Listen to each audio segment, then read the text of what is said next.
તો આપણે જે કામ માટે અહીંયા ભેગા થયા છે કામમાં ભગવાન માતાજી આપણને સફળતા આપે.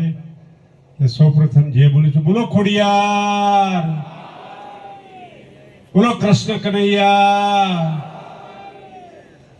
આજના 76મા વન મહોત્સવ નિમિત્તે પધારેલા તાલુકા પંચાયતના પ્રમુખ બેન શ્રી પૂંજીબેન, ભાઈ શ્રી જિગ્નેશબેન, નગરપાલિકાના પ્રમુખ બેન શ્રી, તાલુકા પંચાયતના પ્રમુખ ભાઈ શ્રી ધર્મેન્દ્રભાઈ, નગરપાલિકાના પ્રમુખ ભાઈ શ્રી, જિલ્લા પંચાયતના સદસ્ય ડોક્ટર કિરણભાઈ, ડાયસ પર બેઠેલા તમામ મિત્રો, વડીલો, યુવાન મિત્રો, કાર્યકર્તા મિત્રો અને મોટી સંખ્યામાં હાજરેલી મારી માતા બહેનો, આજે 76 વર્ષ થઈ ગયા આપણા વન મહોત્સવ ઉજવતા. 76 વર્ષમાં આપણને ખબર નથી કે વન મહોત્સવ શું છે. મોદી સાહેબ આવ્યા પછી વન મહોત્સવ ઉજવવાનું તાલુકા લેવલનું, જિલ્લા લેવલનું, સ્ટેટ લેવલનું આ પ્રયત્ન કરીને એમણે દરેક માણસોને સંદેશ આપ્યો કે વન મહોત્સવ જરૂરી છે, વૃક્ષો વાવો અને વરસાદ લાવો. એ સૂત્ર સાથે માન્ય વડાપ્રધાન શ્રી હવે એક આપણા બધાને સૂત્ર આપ્યું કે એક વૃક્ષ માં કે નામ. એટલે આપણે બધા અહીંયા બેઠેલા છીએ, બધાને મારી નમ્રભરી વિનંતી છે કે એક એક વૃક્ષ આપણા ખેતરો છે, જમીન છે, એની અંદર વાવીશું તો મને લાગે છે કે ઘણો મોટો ફાયદો થશે. વરસાદ જેને લીધે આવે છે, વરસાદ આ વર્ષે ખૂબ સારો વરસ્યો છે અને અહીંયાથી જોઈએ ને તો ચારે બાજુ નજર કરીએ તો લીલુંછમ દેખાય છે. એટલે ઝાડો કેટલા બધા છે, એ ઝાડો પણ અહીંયાથી દેખાય છે. એટલે ધર્મેન્દ્રભાઈ કાલે આવ્યા તો મેં કીધું યાર ત્યાં જગ્યા રાખી છે તો ત્યાં મંદિર બનાવજો તો સારું રહેશે કે બધા અહીંયા ગરબા કરે, નવરાત્રિના દિવસો હોય તો મંદિર અહીંયા હોય તો સરસ મજાની મજા આવે ને ગરબા ગાવા માટે પણ બધાને ખૂબ આનંદ આવે એવી જગ્યા છે. બહુ વર્ષો પહેલા ડૉક્ટરે કીધું હતું કે બહુ સરસ જગ્યા છે. ધર્મેન્દ્રભાઈ ત્યારે સરપંચ નહોતા પણ એ કે સાહેબ ખૂબ સરસ જગ્યા છે. એટલે ધીરે ધીરે ડેવલપ એક સાથે તો કશું થતું નથી પણ ધીરે ધીરે આપણે બધા ભેગા થઈને કરીએ તો સરસ મજાનું સુંદર અહીંયા વૃક્ષારોપણ થાય, સરસ વૃક્ષો વવાય અને એટલું સુંદર અતિ રળિયામણું લાગે છે કે અહીંથી આખો શહેરા તાલુકો દેખાય છે. એટલે મારી આપને બધાને વિનંતી છે કે આ જગ્યાને સરસ ડેવલપ કરે. મારા તરફથી જે કંઈ સહયોગ જોઈશે હું આપવા માટે રેડી છું. એટલે આપ સૌ અહીંયા 76મા વન મહોત્સવ નિમિત્તે પધાર્યા છો ત્યારે બધાને મારી નમ્ર વિનંતી છે કે દરેક એક વૃક્ષ લઈને જાય. ફોરેસ્ટના અધિકારીઓ અહીંયા હાજર છે, એ લોકો પણ આપને મફત પણ આપે છે, પૈસાથી પણ આપે છે. નીલગિરી સદંતર મેં કીધું છે કે નીલગિરી બંધ કરો. નીલગિરીથી કોઈ ફાયદો થતો નથી. ફાયદો ફોરેસ્ટ એક્ટ મુજબ ફોરેસ્ટનો જોઈએ તો આપણે વર્ષો પહેલા સાગ, આંબા, ખેર, બાવળ આ બધા ઝાડો હતા. અત્યારે જોઈએ તો એ ઝાડો પણ ક્યાંય જોવા મળતા નથી. એટલે ફોરેસ્ટની અંદર નીલગિરી રાખીને નીલગિરીથી સરકારને ઉપજ થાય, સરકારને ફાયદો થાય એ વસ્તુ છે પણ પ્રજાને એનો ફાયદો થતો નથી. માટે નીલગિરી સદંતર બંધ કરવાની મેં તો કાગળ પણ લખ્યો છે, સરકારમાં રજૂઆત પણ કરી છે કે નીલગિરી કોઈ પણ સંજોગોમાં જોઈએ નહીં. આપણે જોઈએ કે ફોરેસ્ટ જે વખતના હતા ત્યારે ફોરેસ્ટની અંદર કેટલા બધા પશુ પક્ષીઓ, જનાવર, કીડી મકોડા આ બધું જ પક્ષીઓ ફોરેસ્ટની અંદર રહેતા હતા. સાપ જુઓ તમે, વરુ જુઓ, શિયાળ જુઓ, બિલાડી જુઓ, વગડા બિલાડી જુઓ, આ બધા પક્ષીઓ અત્યારે જોવા ક્યાંય મળતા નથી. કારણ કે ફર્ટિલાઇઝરનો ઉપયોગ કરે છે, દવાનો ઉપયોગ કરે છે, કીડી મકોડા પણ મરી જાય છે.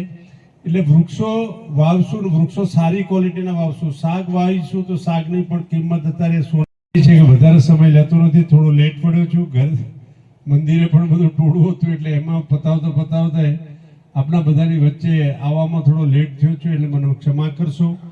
અને નાફેડની વાત જિગ્નેશભાઈએ કરી ત્યારે નાફેડમાં પણ એ કહું છું કે આપણે જેટલી ખેત પેદાશ કરીએ છીએ, જે સસ્તા અનાજનું અનાજ આવે છે, સસ્તા અનાજની દુકાનોમાં જે અનાજ આવે છે એ બધું નાફેડ દ્વારા પુરવઠા વિભાગને સરકાર, કેન્દ્ર સરકાર આપે છે. અત્યારે ભારત સરકારમાંથી ભારત દાળ, ચાવલ અને આટા આ ત્રણેય વસ્તુ સસ્તી ક્વોલિટીનું, સસ્તી ભાવ ક્વોલિટીની સસ્તા ભાવથી વેચવામાં આવશે. એટલે સસ્તાની દુકાનો જાહેર બજારમાં ગાડીઓ લઈને સરકાર તરફથી ફરવામાં આવશે અને જે લોકોને બજારની અંદર જે ભાવ મળે છે એનાથી 10 રૂપિયા 15 રૂપિયાના ફરકથી તમને અનાજ મળશે. એટલે એનો પૂરેપૂરો લાભ લેવા માટે મારી સૌને વિનંતી છે. અને જે લોકોને જરૂરિયાત છે એવા લોકોને આ વસ્તુ મળવાને લાયક છે. આધાર કાર્ડ અને એ રજૂ કરશો એટલે તમને તરત જ એ આપવામાં આવશે. માટે મારી આપને બધાને વિનંતી છે કે આપણે બધાએ જિજ્ઞેશભાઈએ જે હોદ્દા ગણાયા ને બધા ઘણા બધા હોદ્દા છે, પણ એ હોદ્દા બધા કોના લીધે અહીંયા બેઠેલા છે? તાલુકાની પ્રજાને લીધે છે. કારણ કે તમે મારામાં જે વિશ્વાસ મૂક્યો, મારા પર જે વિશ્વાસ રાખ્યો છે, એ વિશ્વાસને હું આજ સુધી નિભાવી રાખ્યો છે અને હજુ પણ સમય આવશે તો એ વિશ્વાસ હું આપણો નહીં ડગવા દઉં, આપણી સાથે રહીશ. અને શહેરા તાલુકાની પ્રજાને હું તો કહું છું કે મારા લોહીનું એક એક ટીપું કામ આવે તો આપવા માટે પણ મારી પૂરેપૂરી તૈયારી છે. એટલે મારે આજના દિવસે એટલું જ કહેવાનું છે કે ચૂંટણીઓ તો આવે ને જાય, ચૂંટણીઓ તો દર વખત 5 વર્ષ થાય એટલે ચૂંટણી આવે ને જાય. આપણે ડેરીની ચૂંટણી આવી, સર્વસંમતિથી બધાએ કીધું કે ના તમારું સારું કામ છે, અમારે કોઈ લડાઈ કરવી નથી, ફોર્મ ભરવું નથી. તો સર્વસંમતિથી બધાએ 3 જિલ્લાના આગેવાનો ભેગા થઈને સર્વસંમતિ રાખીને બધી પેનલ કરી છે. એટલે આવી રીતે શહેરા તાલુકામાં તાલુકા પંચાયત આવે, જિલ્લા પંચાયત આવે, નગરપાલિકા આવે. નગરપાલિકાની અંદર પણ આપણે હજુ ઘણું બધું કામ બાકી છે. ટૂંક સમયમાં એને પૂરું કરીશું. તાલુકાની અંદર ઘણા બધા કામો છે. મને એટલો આનંદ થાય છે કે અહીંથી તમે બીજા બધા તાલુકાની અંદર જતા હશો, જિલ્લાની અંદર જતા હશો, ડિસ્ટ્રિક્ટની અંદર જતા હશો, તો એના રોડ અને રસ્તા આજે મને કોઈ પણ માણસ બહારથી આવે ને મને કહે કે સાહેબ તમારે ત્યાં રોડ આટલા સરસ કેમ છે? બિલકુલ શહેરા તાલુકાની પ્રજાને લીધે છે. એટલે કારણ કે તમે મારામાં જે વિશ્વાસ મૂક્યો છે એ વિશ્વાસ જિંદગી પર ટકી રહે. ભગવાન માતાજી આપને બધાને ખૂબ સુખી રાખે, ખૂબ આગળ વધો અને ખૂબ પ્રગતિ થાય તાલુકાની. અને બહેનોને પણ મારી નમ્ર વિનંતી છે કે ગાય ભેંસ રાખો. એના માટે જે શહેરા તાલુકા ખરીદ વેચાણ સંઘમાંથી આપણે જે ગાય ભેંસ લેવા માટે હતી એની પણ આપણે છૂટી આપી છે. ગમે ત્યાંથી તમે ગાય ભેંસ લાવો અને એને ઘેર આવીને ડૉક્ટર તમારી કડી મારી જશે એવી વ્યવસ્થા પણ કરી છે. એટલે વધારેમાં વધારે દૂધ ભેગું થાય તો આપણી સદ્ધરતા વધશે. આપણે ખેડૂતો છીએ, ખેતી છે, જમીન છે, ઘાસચારો છે, પાણી છે અને જે બધું આપણા બધાને જરૂરિયાત હતી એ બધી જરૂરિયાત હવે મને લાગે છે પૂરી થવા આવી છે. પૂર્વ પટ્ટીમાં પાણીની વ્યવસ્થા નથી તો પૂર્વ પટ્ટીમાં પાઇપલાઇન કરીને પાઇપલાઇનથી પાણીની વ્યવસ્થા આપવા માટેની દરેક તળાવો ભરીને દરેક ગામોને એનો બેનિફિટ મળે એના માટેની પણ આપણે વ્યવસ્થા કરી છે. એટલે લગભગ 25-26 વર્ષની અંદર જે કંઈ અત્યાર સુધી આપણે બધામાં નહોતું થયું એ થયું હશે. બધા ઘણા મિત્રોને એમ થતું હશે કે હવે બહુ ટાઈમ થઈ ગયો, 6 ટર્મ થઈ ગઈ છે, હવે જાય તો સારું, એવું બધાના દિલમાં થતું હશે. મતદારોના દિલમાં નથી થતું, પણ જે રાજકીય માણસ હોય ને એમના મનમાં ચોક્કસ થાય કે જગ્યા કરે તો ખાલી પડે તો અમારો કંઈક મેળ પડે. પણ જગ્યા તો હવે આજે નહીં તો કાલે પડવાની તો છે જ. એટલે મારી આપને બધાને વિનંતી છે કે તાલુકાનું હિત થાય, તાલુકાનું જે 25 વર્ષથી આપણે કંટ્રોલ રાખીને જે રીતે ભ્રષ્ટાચાર ઓછો થાય, ભ્રષ્ટાચાર ન થાય, ગરીબ માણસને એની મદદ મળે એવા પ્રયત્નો જે કર્યા છે અને આજ સુધી હું એ પ્રયત્નો કરતો રહ્યો છું. હું મારી જાતને ચોખ્ખી રાખીને બેઠો છું. એટલે તાલુકાની અંદર, જિલ્લાની અંદર કંઈ પણ કામ હોય તો જે આપણું કામ થાય છે તમારા લોકોની મહેરબાની થાય છે, તમારા આશીર્વાદથી થાય છે.